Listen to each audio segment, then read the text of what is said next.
Oi gente, tudo bem com vocês?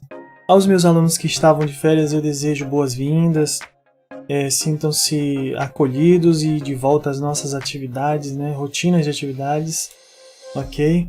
Espero que estejam descansados e animados para essa nova fase, nesse novo semestre, E quanto à aula de hoje, nós vamos estudar sobre a independência na América Espanhola, ok? Então, esse processo tem início na segunda metade do século XVIII, quando a Espanha enfrentou grave crise econômica devido à escassez de prata na América Espanhola, que até então tinha sido principal fonte de riqueza da metrópole.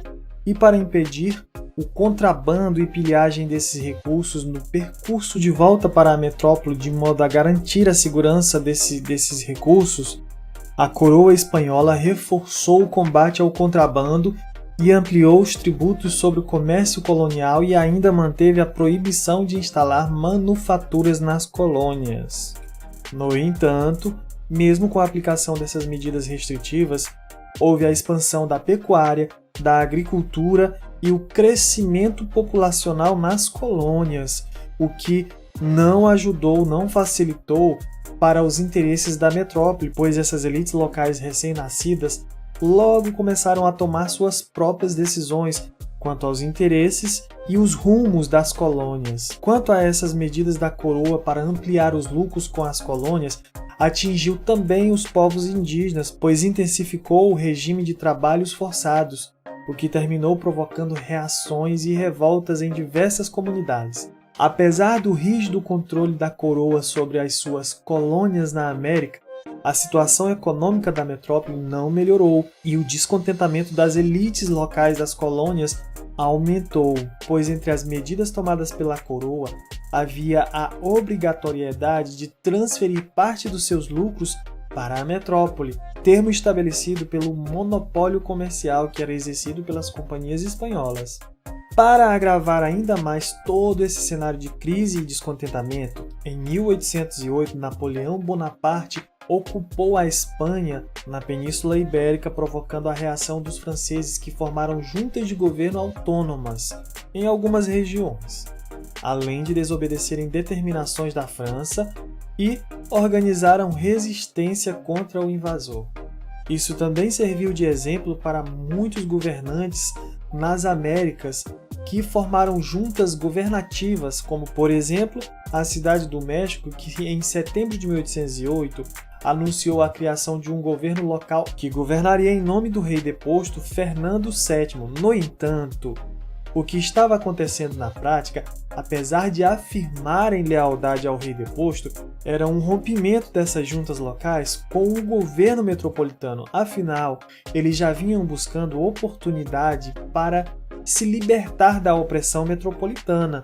E essa situação de vulnerabilidade da metrópole era bem apropriada para os interesses dessas elites americanas, ok?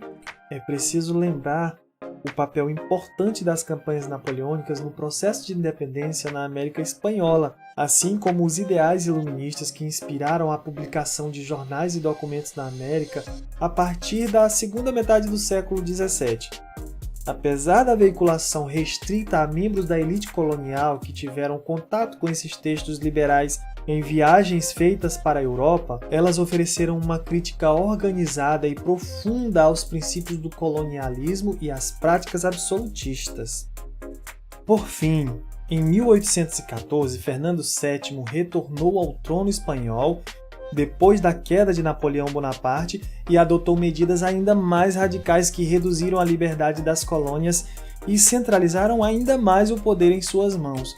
No entanto, as elites coloniais se opuseram a essas medidas e não aceitaram o retorno da antiga ordem colonial, culminando nas guerras por independência de grande parte das colônias espanholas, e entre os principais nomes desse processo estão os de San Martín, nascido na Argentina, e Simón Bolívar, com destaque para Bolívar, que foi o responsável pela independência de vários países da América Espanhola e ficou conhecido como o libertador da América Latina. Ele fazia parte da elite crioula, lutou pela independência inspirado pelos ideais iluministas e em 1819 ele fundou a Gran Colômbia como nação independente da Espanha e foi responsável direto pelas independências da Bolívia, Colômbia, Equador, Panamá e Venezuela, que foi onde ele nasceu. Acreditava fortemente em uma emancipação da América do Sul do domínio imperial espanhol, ok? Bem, pessoal, essa foi nossa aula resumo sobre a independência da América Espanhola. Espero sempre ter contribuído para o aprendizado de vocês. Um grande abraço, se inscreve aí no canal e não deixe de acompanhar a próxima aula, ok? Tchauzão, abraço!